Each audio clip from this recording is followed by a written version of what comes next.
तर ईशानेश्वर मंदिरासह परिसरामध्ये भव्य सभामंडप आहे, भक्त निवास आहे, वाहन तळ आहे, पेव्हर ब्लॉक अशा विविध विकास कामांसाठी भोंदू खरातनं सरकारकडून कोट्यवधी रुपयांचा हा निधी मिळवलेला होता। मात्र यामधल्या ईशानेश्वर मंदिर, भक्त निवास आणि वाहन तळ हे जाम नदीच्या पात्रामध्ये अतिक्रमण करून उभारण्यात आल्याचं दिसून येते। त्यामुळे आता या भोंदू अशोक खरात याच्यावर प्रशासनातले काही अधिकारी आणि मंत्री एवढे मेहरबान का होते असा प्रश्न या निमित्तानं उपस्थित होतोय।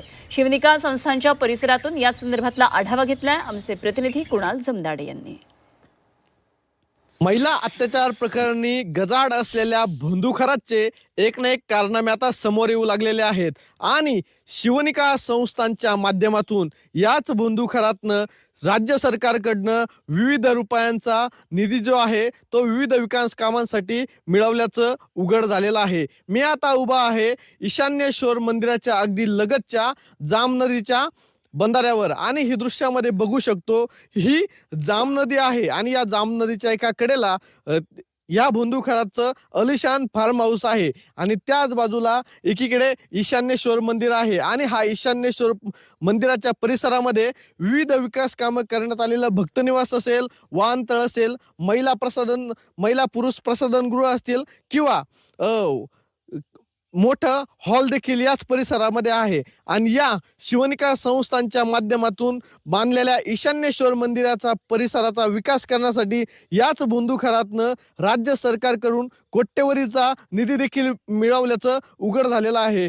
जवळपास 1.5 कोटीहून अधिक रकमेचा निधी या भोंदू खरातनं सरकारकडनं मिळवलेला आहे। मात्र हे भक्त निवास असेल किंवा ईशान्येश्वर देवस्थानचं मंदिर असेल किंवा त्या ठिकाणी उभारलेले विविध विकास कामांचे वाहनतळ किंवा काही बाकीची पाण्याची टाकी असेल हे मात्र या भोंदू खरातनं अतिक्रमण जागेमध्ये उभारल्याचं दृश्यामधून समोर आलेलं आहे। हे पाम नदीचा किनारा आहे, पाम नदीची अगदी लगतची बाजू आहे आणि या ठिकाणी आपण दृश्यामध्ये बघू शकतो या भोंदू खरातनं या संपूर्ण नदीच्या बाजूला दगडी बांधकाम देखील केलेलं आहे आणि त्याच बाजूला तार कंपाऊंड देखील केलेलं आहे। मात्र या विविध विकास कामांच्या माध्यमातून कोट्यवधीचा निधी शिवनिका संस्थांचा विकास करण्यासाठी या भोंदू खरातनं मिळवला।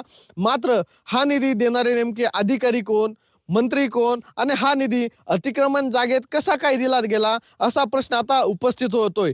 ग्रामीण भागातील असलेले अधिकारी, ग्रामपंचायत लेवलचे अधिकारी आणि वरिष्ठ स्तरावरील मंत्री यांची देखील चौकशी होणं गरजेचं आहे। कुणाल जमदाडे, G24 तास, मिरगाव, नाशिक।